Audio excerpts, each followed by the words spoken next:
Okay, so can you just elaborate a little bit on what type of animal welfare you're doing and like what it means?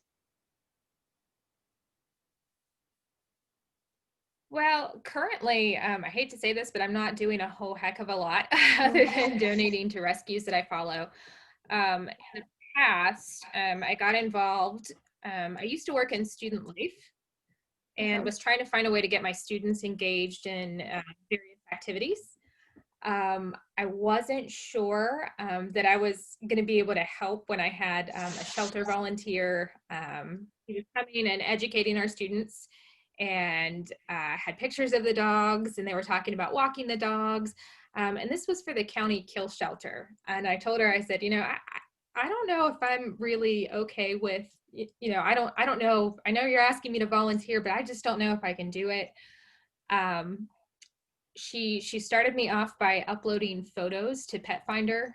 That way dogs could get adopted. So I really didn't have any interaction with the dogs. Um, then I kind of got suckered in because I started seeing these photos of the dogs and thought, you know what, I think I can do better. I really want to make sure that they get adopted.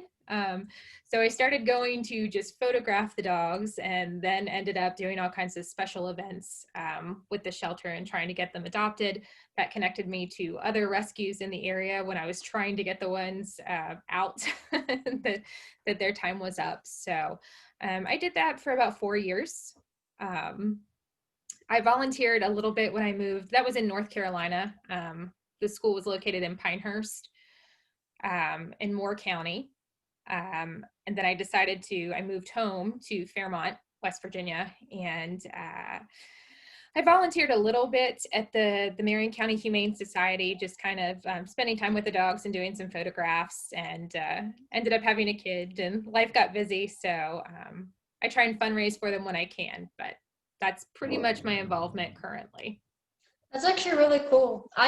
For about 2 years, every summer, I would volunteer at an animal shelter. And for high school, I was in this club called Paws and Claws where we would help donate stuff to animal shelters. So we did like stuff like that too a lot, like take pictures of dogs and all that. And that was a big part of it, learning that there were so many ways you could get involved and so many things that people need help with. If one area isn't for you, there's always something. If you like animals and are passionate about saving animals, there's a way to do it. Speaking of animals.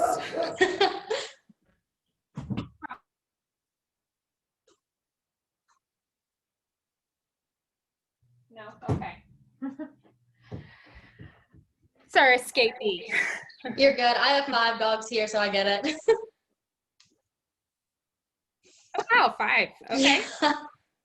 So what made you want to get involved in this type of advocacy and like work? I've always loved animals. I'm a dog person. It's not that I don't like cats. I guess I just prefer dogs more so. Um, it was just very sad to me to see how many animals were dying in shelters, and still are. North Carolina had one of the highest euthanization rates in the country. I think at the time they were maybe third in euthanizing the animals that they took into shelters, behind much larger states like California and Texas. For being such a small state, the euthanasia rate was incredibly high. So I really wanted to do something to help. Rocky that I mentioned, that escaped, he actually, we adopted him in North Carolina. He's a bit crazy. He's a boxer beagle mix. So we were told. He actually came from, we went to PetSmart to pick up treats for my Yorkie at the time, and they were having an event there. It was a place called The Haven who was doing this adoption event. I went to pick him up, and we were still kind of uncertain about adopting a second dog. And when I saw the conditions at this rescue, I knew there was no way I was going to leave him there. It actually ended up being one of the biggest busts, and it was the biggest bust at the time than in ASPCA history. they rescued, I don't know how many dogs from basically a rescue hoarding situation. So Wow. you have that aspect too when you're looking at rescues who aren't legit. Wow. That's actually really insane that there's people like that that just like, like it's like not legit rescues and they just do things like that. Well, I Uh, mean, I look at the whole Tiger King craze. Everybody watched Tiger King. I don't think Joe Exotic started off with terrible intentions. I think he mhm. meant well and, found the Evolved dark into side of something dealing with else. animals and what Yeah. it's a slippery slope. So, what are your views on how things could change or improve in this type of advocacy work? Well, early on, I used to get so frustrated because there would be a dog or a cat or something that I saw such great potential in, and trying to find a rescue to take on another animal was very difficult. It's costly, it's timely, it's finding space for them, it's not knowing how long it's going to take for them to get adopted, and there are just being so many. So I used to get really frustrated when I would find animals that I really wanted to save, offered to sponsor, and finding a place for them to actually take those animals. I think it's kind of twofold. I think there needs to be. I fully support rescues and still saving animals from shelters. I still donate all the time to those types of causes.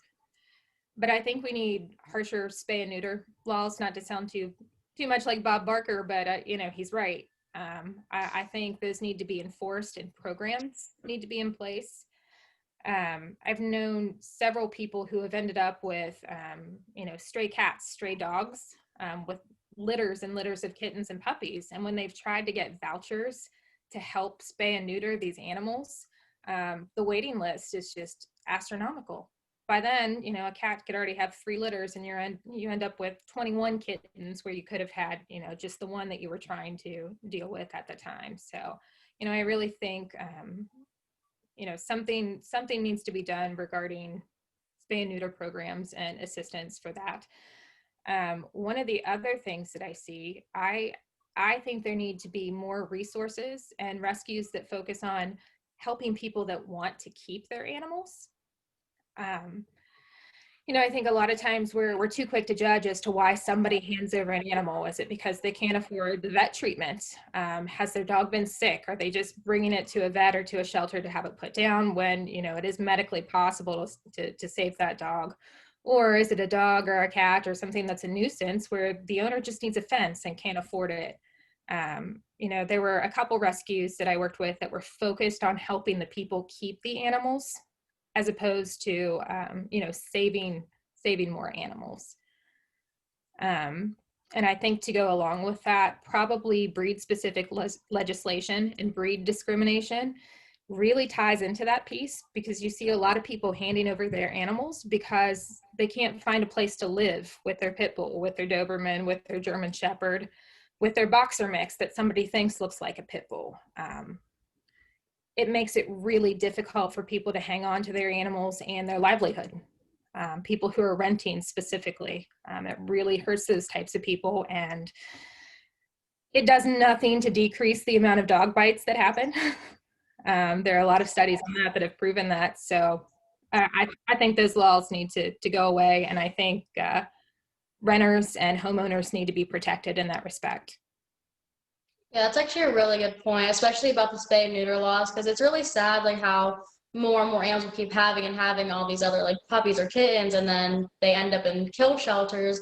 I actually just saw a picture on Facebook the other day of dogs in a kill shelter like after Euthanasia Day, and it broke my heart. I was like, that was not what I wanted to see today. Well, and that's where, I kind of had to take a step back. I was really, really, really involved. I was spending probably 6 to 10 hours every week when I was in North Carolina, and just the dogs that I lost, you feel some sort of responsibility. I didn't hand the dog over to the shelter. I did everything I can to get it adopted or out. But when you when you lose one that way, it wears on you. Yeah. It's really sad all around to see that type of things happening. Okay, well, It I is. had other You ones. know, and I think something, Go ahead. okay. Oh, I was just going to say, I think something else, you know, when you're thinking about, you know, spay neuter laws and breed discrimination, that type of thing. I think breeders, dog breeders get a bad reputation these days because it's more popular to have a rescue dog on the whole. And I think people are judged for getting dogs from breeders. I think as long as they're reputable breeders, it's fine. As long as Yeah. they're responsible, you know, there are issues with puppy mills. But I really think that should be regulated a bit more. People shouldn't be allowed to be backyard breeders, cracking down on the selling of animals on Facebook and Craigslist, especially. You know, if you're fined for breeding dogs, or you are required to have your dogs spayed or neutered unless you had a license to breed them. Accidents happen. I get that, but those people who are continually breeding animals and dropping them off in places, it's not acceptable. Yeah, that is very wrong of some people, because like you said, accidents do happen. Like if your dog or cat gets out and something, they happen to get have another puppies. But when people are purposely breeding them just to give them away to shelters or sell them to people for a high cost, it's not right. Yeah. Okay, well, I did have other questions, but I feel like they kind of got answered. So that's all I really have. Thank you Okay. so much. Thank you so much for your time. Oh, you're welcome. So what type of project are you doing? I'm not really sure Probably yet. didn't explain too much. You just said,